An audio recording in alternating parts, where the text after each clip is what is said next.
The sign beckoned, whispering promises of forgotten tales and vanished memories. The town greeted him, its silence louder than any sound, a malevolent presence palpable. Every step echoed with the town's history, each shadow a whisper of forgotten souls. Words slipped from his grasp, the ink of truth fading into the void of amnesia.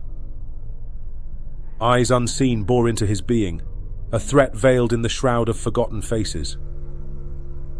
Truth beckoned from the altar, revelations veiled in the whispers of the damned.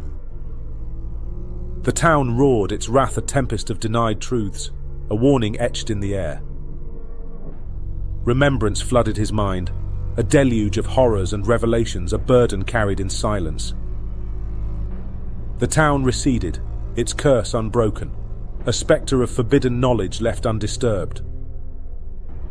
Regrets whispered in the wind, a haunting question unanswered, a choice made in the shadows.